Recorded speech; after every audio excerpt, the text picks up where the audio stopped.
Ekspresi sejumlah besar sesepuh berubah ketika cahaya pelangi menutupi aula. Tubuh mereka tanpa sadar gemetar. Jika mereka tidak memiliki kekuatan yang besar, tekanan dari garis keturunan kemungkinan akan menyebabkan mereka berlutut seperti para penjaga itu. Sun Er. Beberapa sesepuh tertawa getir. Siapa lagi di klan Gu selain Sun Er yang memiliki tekanan garis keturunan seperti itu?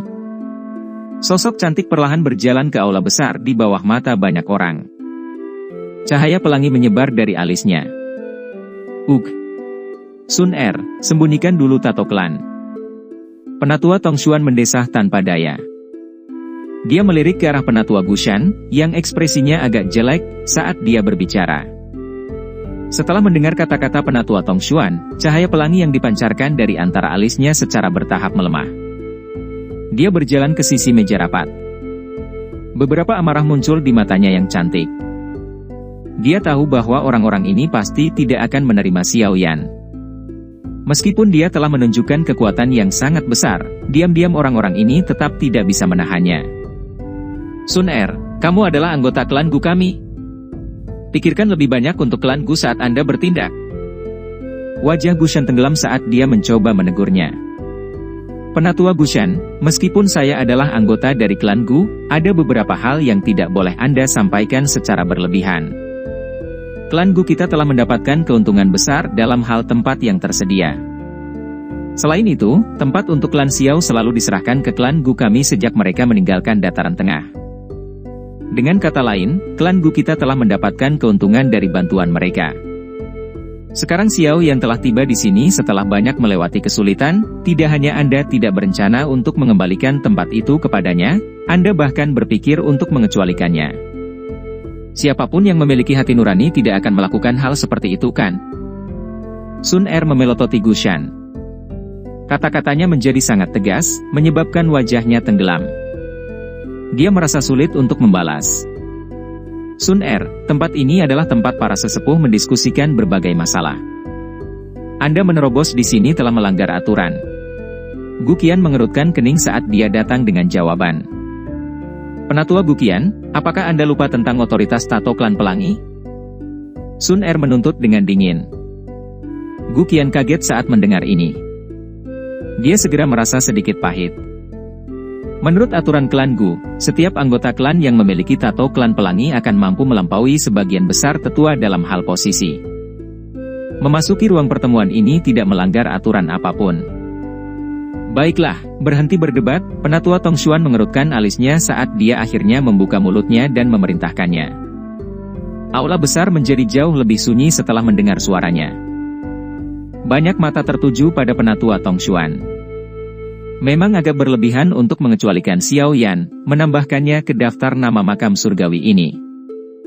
Klan Gu kita telah memanfaatkan tempat klan Xiao selama bertahun-tahun.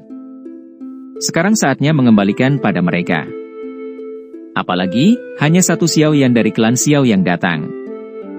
Bahkan jika kita mengizinkannya memasuki makam surgawi, klan Gu kita masih memiliki 5 tempat. Ini sudah cukup bagus. Setiap orang seharusnya tidak terlalu memikirkannya. Penatua Tongshuan menyilangkan jari-jarinya saat suaranya yang tenang bergema di sekitar aula besar. Gushan dan beberapa sesepuh mengerutkan kening ketika mereka mendengar ini. Namun, mereka hanya bisa menganggukkan kepala. Mereka mengerti bahwa Sun Er memiliki garis keturunan dewa. Lupakan ayahnya menjadi kepala klan saat ini. Hanya garis keturunan ini dan tato pelangi yang menyebabkan bobot kata-katanya menjadi berkali-kali lipat lebih berat. Bahkan sesepuh berpengalaman seperti mereka tidak bisa menegurnya. Karena tidak ada keberatan, kami akan memutuskan untuk melakukannya seperti ini. Makam surgawi akan dibuka dalam 2 hari. Sun Er, minta Xiao Yan untuk mempersiapkannya. Penatua Tongshuan berbicara. Ya, sesepuh, maaf telah mengganggu Anda. Sun Er sedikit mengangguk. Dia membungkukkan tubuhnya dengan sopan kepada semua sesepuh yang duduk. Setelah itu, dia berbalik dan berjalan keluar dari aula besar di depan mata penuh hormat dari penjaga di sekitarnya. Cukup banyak sesepuh di dalam aula saling memandang setelah melihat punggung Sun Er menghilang. Mereka tidak mengharapkan Sun Er, yang biasanya tidak peduli dengan hal-hal seperti itu, untuk bertindak begitu kuat ketika menyangkut sesuatu yang berhubungan dengan Xiao Yan. Penatua Tongshuan, masih ada makam Xiao Xuan di dalam makam surgawi. Orang-orang kita telah gagal memasuki tempat itu bahkan sampai sekarang.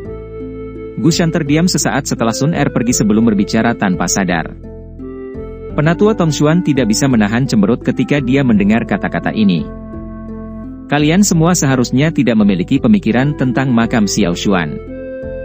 Mengingat kemampuan sucinya saat itu, jika dia tidak ingin orang lain memasuki makamnya, bahkan kepala klan tidak akan memiliki peluang 50% untuk berhasil jika dia mencoba masuk. Oleh karena itu, Anda tidak perlu menyia-nyiakan usaha Anda. Sebuah suara tua tiba-tiba muncul di dalam aula besar sementara Penatua Tongshuan mengerutkan kening. Gushan dengan bijak menutup mulutnya saat mendengar suara ini. Karena bahkan orang ini telah berbicara, dia hanya bisa berhenti memikirkan makam Xiao Xuan. Baiklah, ayo kita bubar. Klan Gu baru-baru ini mengundang cukup banyak ahli. Kalian semua harus lebih memperhatikan. Jangan biarkan mereka mengganggu warga keturunan dari klan Gu. Dimengerti. Banyak sesepuh menjawab dengan hormat ketika mereka mendengar kata-kata ini. Setelah itu, mereka perlahan berdiri dan meninggalkan aula satu demi satu. Penatua Tongshuan duduk di kursinya. Dia menyaksikan aula besar ini dengan cepat kosong sebelum menghela nafas, bagaimana pemimpin klan dan yang lainnya memandang Xiao Yan. Ruang di kursi di samping meja rapat menjadi terdistorsi setelah kata-kata Penatua Tongshuan terdengar. Seorang pria tua berjubah abu-abu perlahan muncul. Dia dengan lemah menjawab, dia akan menjadi besar. Oh. Penatua Tongshuan mengangkat alisnya. Jelas tidak mudah untuk membuat orang tua ini dengan harapan yang sangat tinggi untuk mengucapkan kata-kata ini. Bagaimana dengan giok Dewa Kuno Toushi? Berdasarkan tebakan kami, kemungkinan besar itu berada di tangan Xiao Yan. Hal-hal akan menjadi agak merepotkan jika benda ini akhirnya diambil oleh klan Hun. Penatua Tongshuan ragu-ragu sejenak sebelum bertanya. Tangan keriput sosok berjubah abu-abu itu mengusap sandaran tangan kursi. Sesaat kemudian, dia akhirnya berkata, tidak perlu khawatir, ini akan diselesaikan. Oh jadi begitu ya? Penatua Tongshuan mengangguk dan bergumam pada dirinya sendiri. Awan samar menutupi gunung hijau subur, membuatnya tampak seperti surga. Xiao Yan menggunakan langkah kaki yang lembut dan lambat untuk berjalan ke puncak gunung. Luka dan kelelahan di dalam tubuhnya telah sembuh. Setelah tubuh fisiknya mengalami penempaan kekuatan naga Phoenix Xian, itu menjadi sangat kuat. Kemampuannya untuk pulih bahkan tidak perlu disebutkan. Hah! Xiao Yan membiarkan mantra api beredar saat dia perlahan berjalan melewati hutan pegunungan. Dia menyerap energi murni dan membiarkannya menyerang setiap bagian tubuhnya.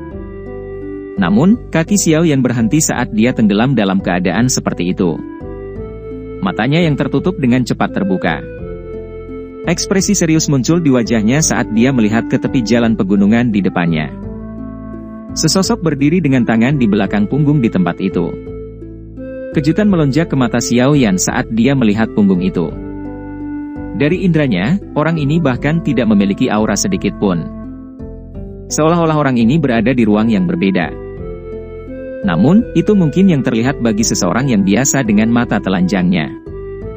Indra yang saling bertentangan ini luar biasa dan di luar nalar. Junior Xiao Yan ini hanya numpang lewat. Tetua, maafkan saya jika saya telah mengganggu Anda. Xiao Yan menangkupkan tangannya ke sosok ini dan berbicara dengan suara yang sangat sopan. Setelah itu, dia menggeser kakinya dan perlahan mundur. Perasaan yang diberikan orang ini padanya terlalu aneh, menyebabkan dia tidak punya pilihan selain menjadi sedikit berhati-hati. Tidak perlu pergi.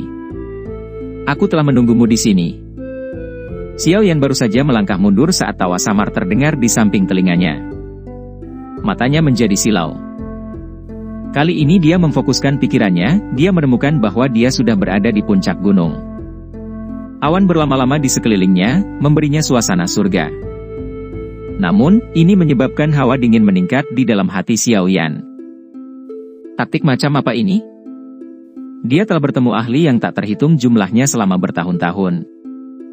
Namun, ini pertama kalinya dia bertemu dengan seseorang yang bisa menggeser tubuhnya sendiri tanpa dia merasakan perubahannya. Xiao Yan menelan seteguk air liur. Dia melihat lurus ke depan di mana sesosok berdiri dengan tangan di belakangnya tidak jauh. Orang itu tidak memiliki tekanan yang kuat, tetapi Xiao Yan tidak berani meremehkan orang ini bahkan sedikit pun. Dia yakin bahwa orang di depannya pasti orang paling menakutkan yang dia temui sejak kelahirannya. Sejak Xiao Yan ada di sini, dia tidak akan merasa ngeri. Dia dengan cepat mengendalikan emosinya. Kekuatan pihak lain terlalu menakutkan. Dia bahkan tidak memiliki sedikit pun kemampuan untuk melawan. Karenanya, dia tidak khawatir pihak lain akan melakukan apapun padanya. Dengan memiliki kekuatan seperti itu, yang perlu dilakukan pihak lain hanyalah melambaikan tangan secara acak dan itu akan melukai dirinya secara serius. Tidak ada gunanya memainkan semua trik yang tidak berguna ini. Haha, tidak disangka bahwa klan Xiao benar-benar mampu menghasilkan seorang pemuda yang luar biasa setelah garis keturunannya terbuang percuma. Ini telah menyebabkan saya tidak punya pilihan selain percaya bahwa tindakan Xiao Xuan adalah dengan alasan. Hati Xiao Yan terasa sedikit dingin. Dari kalimat singkat ini, dia mengerti bahwa orang misterius di depannya telah melakukan kontak dengan leluhurnya. Dengan kata lain, pihak lain adalah iblis tua yang telah hidup dalam jumlah tahun yang tidak diketahui. Bolehkah saya tahu nama sesepuh? Xiao Yan dengan hormat bertanya. Sosok itu tersenyum tipis saat mendengar pertanyaan Xiao Yan. Setelah itu, dia perlahan berbalik. Orang ini tampaknya berusia sekitar 40 tahun atau lebih. Dia tampak seperti pria paruh baya biasa. Pakaiannya biasa saja dan terbuat dari linen. Senyuman yang muncul di wajahnya menyebabkan seseorang merasa agak damai. Penampilan biasa ini agak berbeda dari apa yang dibayangkan Xiao Yan di dalam hatinya. Sebelum dia bisa pulih dari perbedaan ini, kalimat pria paruh baya berikutnya membuatnya merasa tercengang. Saya adalah ayah Sun Er. Ayah Sun Er, hei. Ayah mertua. Xiao Yan tidak bisa berkata-kata. Dia telah mendengar Sun Er menyebutkan bahwa ayahnya adalah kepala klan Gu dan keberadaan puncak sejati di dunia ini. Sekarang, keberadaan puncak di benua Douqi ini telah muncul di depannya dengan penampilan yang sangat biasa. Pria paruh baya itu tanpa sadar tertawa saat melihat ekspresi Xiao Yan yang melongo. Dia bertanya, apakah kamu sangat terkejut? Xiao Yan berangsur-angsur pulih dari keterkejutannya saat mendengar pertanyaan ini. Dia diam-diam mengamati pria paruh baya di depannya dan tertawa terbahak-bahak. Dia menemukan bahwa dia tidak tahu harus berkata apa. Di depan orang yang menakutkan ini dengan kekuatan yang luar biasa, seolah-olah pikiran yang tertinggal di dalam hatinya akan ditemukan oleh pihak lain. Haha, saya dipanggil Gu Yuan. Ngomong-ngomong, kami bertemu saat kamu lahir. Namun, tidak ada yang tahu identitas saya. Pria parubaya itu tertawa pelan. Xiao Yan tertegun lagi. Dia tidak menyangka bahwa dia telah bertemu dengan kepala klan yang sangat kuat ini ketika dia tiba di dunia ini. Bolehkah aku tahu masalah penting apa yang menyebabkan klan Gu ini menunggu junior ini di sini? Xiao Yan ragu sejenak sebelum bertanya dengan hormat. Itu secara alami karena masalah antara kamu dan Sun Er. Gu Yuan tersenyum dan menjawab. Hati Xiao Yan menjadi sedikit tegang saat mendengar ini. Dia tanpa sadar mengerutkan kening dan berkata, apakah kepala klan Gu Yuan tidak ingin Sun Er bersama dengan saya? Ini bukan niat saya. Selama Sun Er mau, saya, sebagai ayahnya, tidak akan memaksanya. Selain itu, dengan garis keturunan ilahi saat ini, bahkan aku, kepala klan dari klan Gu ini, tidak akan bisa memaksanya untuk melakukan apapun. Gu Yuan tersenyum sambil melanjutkan, jika itu kamu lumayan meskipun tidak sekuat puncak generasi muda dari klan Gu. Xiao Yan kaget saat mendengar kata-kata ini. Sukacita segera melonjak di matanya. Sebagian besar anggota dari klan Gu di alam Gu penuh permusuhan terhadapnya. Namun, Gu Yuan di depannya ini agak di luar dugaannya. Terima kasih banyak kepala klan Gu Yuan. Xiao Yan menangkupkan kedua tangannya dan berbicara dengan riang. Kamu seharusnya tidak terburu-buru untuk bersukacita. Meskipun aku tidak akan menghentikan kalian berdua, beberapa sesepuh dari klan Gu dan beberapa kehidupan yang lebih tua masih merasakan dendam sehubungan dengan hubungan ini. Bagaimanapun, Sun Er memiliki garis keturunan ilahi yang tidak muncul dalam klan Gu selama 1000 tahun. Mereka tentu saja tidak ingin garis keturunan seperti itu menjadi tidak sempurna karena beberapa hal lain. Oleh karena itu, Anda akan dihadapkan pada beberapa rintangan dan itu tidak akan mudah. Dari sudut pandang posisi saya sebagai kepala klan dari klan Gu, saya tidak dapat memberikan banyak bantuan. Bagaimanapun, kepala klan harus menempatkan klan di depan.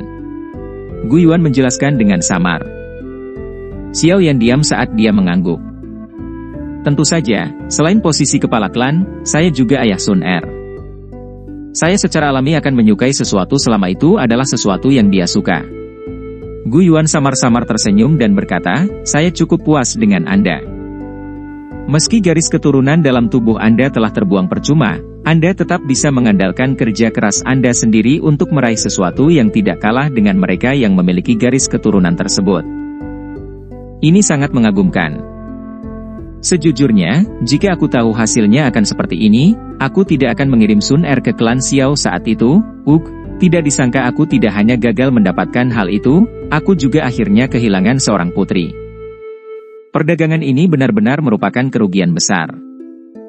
Xiao Yan hanya bisa tersenyum canggung menghadapi kata-kata seperti itu. Dia tidak berani menjawab.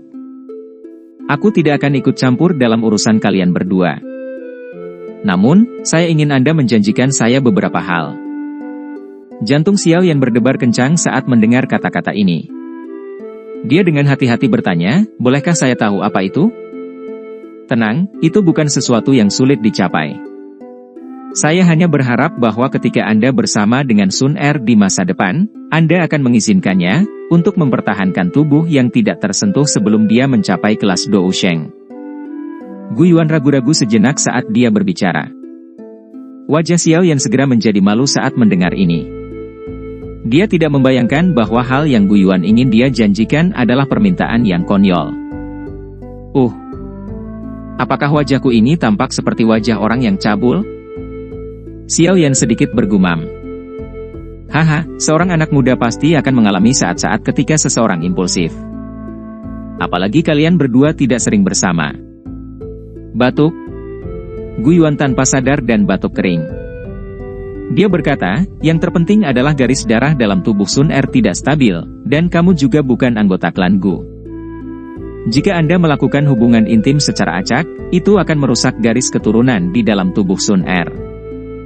Jika hal seperti itu terjadi, kemungkinan orang tua dari klan itu akan bertindak dengan paksa. Anda harus menyadari konsekuensinya. Xiao Yan tersenyum pahit dan mengangguk. Apakah orang hebat ini muncul di hadapannya untuk berbicara dengannya tentang masalah yang agak konyol ini? Ini adalah sesuatu yang saya hanya mengingatkan Anda sekilas.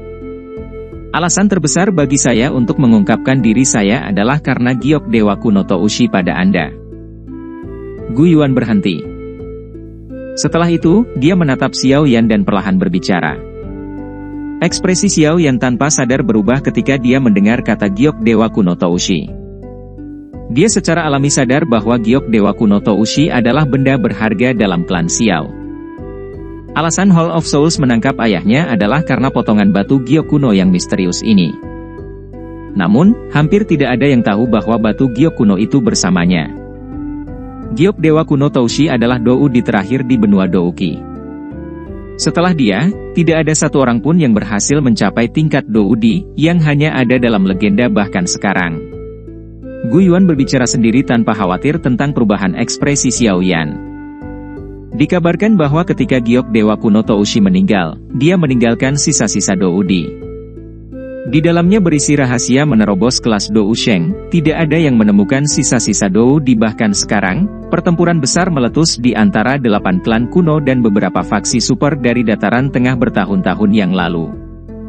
Pada akhirnya, mereka hanya mendapatkan kunci untuk sisa-sisa. Giok dewa kuno Toushi di tangan Anda.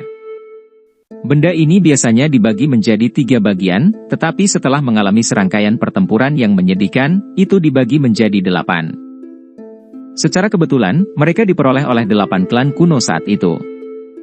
Bidak di tangan Anda adalah salah satu dari 8. Xiao Yan diam-diam mengangguk. Dia samar-samar menyadari beberapa masalah ini. Namun, dia selalu berpikir bahwa giok Dewa Kuno Toushi hanya dibagi menjadi 3 bagian, tapi sebenarnya ada 8. Alasan mengapa Aula Jiwa menangkap ayahmu adalah karena giok Dewa Kuno Toushi dari klan Xiao. Gu Yuan sedikit mengernyit saat menyebutkan Aula Jiwa. Klan Hun selalu menjadi klan paling aneh dan misterius di antara 8 klan kuno. Saat itu, klan Gu dan klan Xiao telah bergandengan tangan dan terlibat dalam pertempuran besar dengan mereka. Kedua belah pihak berakhir dengan kerugian mereka sendiri, tetapi kami gagal menyebabkan terlalu banyak kerusakan pada klan Hun. Setelah itu, Xiao Xuan menjadi kepala klan dari klan Xiao. Awalnya, kami memiliki kesempatan untuk merusak klan Hun secara serius.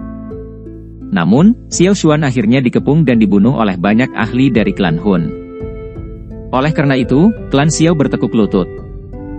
Setelah kehilangan dukungan dari klan Xiao, klan Gu tidak dapat mendeklarasikan perang melawan klan Hun dengan sendirinya karena semua orang tahu bahwa kedua klan akan menderita kerugian besar jika kita akhirnya bertempur, yang akan memberi faksi lain sebuah kesempatan. Karenanya, hal-hal terus berlanjut hingga sekarang. Dari beberapa aksi klan Hun selama bertahun-tahun ini, sepertinya mereka siap menimbulkan masalah lagi. Oleh karena itu, giok Dewa Kuno ini pasti akan menjadi target mereka, jika mereka diizinkan untuk mendapatkan semua giok Dewa Kuno, kekuatan klan Hun pasti akan melonjak dan merusak keseimbangan. Ekspresi Gu Yuan sedikit muram saat dia mempelajari Xiao Yan. Dia berkata, kamu seharusnya tahu betapa pentingnya giok Dewa Kuno Toushi kan? Xiao Yan sedikit mengangguk. Namun, gambar dunia magma bawah tanah tiba-tiba melintas di hatinya. Tempat itu adalah dunia magma di bawah Akademi Jianan. Ada sesuatu di akhir magma yang menyebabkan giok Dewa Kuno Toushi di tangannya bereaksi. Mungkinkah akhir dunia magma adalah lokasi tersembunyi dari sisa-sisa Doudi? Xiao Yan sedang merenungkan pikiran itu. Dia mendapat firasat bahwa benda di ujung dunia magma pasti sangat penting. Apa maksud kepala klan Gu Yuan? Xiao Yan pulih dan perlahan bertanya. Gu Yuan mulai berbicara serius dengan Xiao Yan. Sesaat kemudian, dia menggelengkan kepalanya dan tanpa daya berkata, menurut niat orang-orang tua dari dalam klan, mereka ingin kau menyerahkan giok kuno di tanganmu ke klan Gu untuk diamankan, tapi kupikir kau tidak akan mau menyerahkannya. Xiao Yan dengan lembut mengangguk dan menjawab, ada jejak-jejak spiritual ayahku di dalam batu giok kuno. Saya perlu mengandalkan ini untuk memastikan apakah dia masih hidup. Oleh karena itu, saya masih perlu menyimpan giok kuno ini. Selain itu, giok Dewa Kuno Toushi adalah benda paling berharga dari klan Xiao. Jika benar-benar terdesak sampai saat itu di masa depan, Xiao Yan tidak akan ragu sedikit pun jika dia harus menggunakannya untuk menukar Xiao San. Ini adalah sebuah chip. Dengan itu di tangannya, Hall of Souls tidak akan membunuh ayahnya. Namun, jika dia menyerahkan giok kuno ke klan Gu, klan Hun mungkin benar-benar akan melakukan beberapa hal yang tidak berperasaan dan gila setelah mengetahui bahwa benda itu tidak ada di tangannya. Gu Yuan sepertinya sudah mengharapkan jawaban ini. Karenanya, dia tidak mengungkapkan ekspresi yang berbeda. Yang dia lakukan hanyalah mengangguk tanpa daya saat dia berkata, saya sudah menebak jawaban ini. Maaf, kepala klan Gu Yuan. Xiao Yan meminta maaf. Saran ini tidak dibuat oleh saya untuk memulai. Namun, orang tua lainnya tidak akan dengan mudah mengizinkanmu untuk membawa barang sepenting itu di depan klan Hun. Gu Yuan menggelengkan kepalanya. Dia melambaikan tangannya dan berkata, lupakan, kita akan membahas ini di masa depan. Makam surgawi akan dibuka 2 hari lagi. Kami akan membahas masalah batu giok kuno setelah Anda keluar dari makam surgawi. Xiao Yan mengangguk. Dia baru saja akan menjawab ketika suara angin kencang tiba-tiba muncul di kaki gunung. Matanya segera mengikuti suara itu dan melihat ke atas, hanya untuk melihat sosok yang dengan cepat bergegas. Sosok itu adalah Sun Er. Ini benar-benar kasus seorang gadis yang akhirnya dinikahkan ketika dia dewasa. Melihat betapa paniknya dia khawatir aku akan melakukan sesuatu padamu. Gu Yuan tanpa daya tersenyum saat melihat Sun Er bergegas mendekat. Setelah itu, dia berkata lebih banyak kepada Xiao Yan, "Mari kita akhiri percakapan kita hari ini. Ingatlah hal yang telah Anda janjikan kepada saya. Jangan kelewat batas. Selain itu, lindungi Gyokuno dengan benar." Setelah kata terakhir Gu Yuan terdengar, tubuhnya perlahan menghilang. Xiao Yan tanpa sadar menghela nafas lega saat melihat sosok Gu Yuan menghilang. Selanjutnya, dia menoleh dan melirik sosok yang sangat cantik yang bergegas maju. Wajahnya tegang, dan matanya yang cantik dipenuhi kekhawatiran. Dia tanpa sadar tersenyum. Gadis ini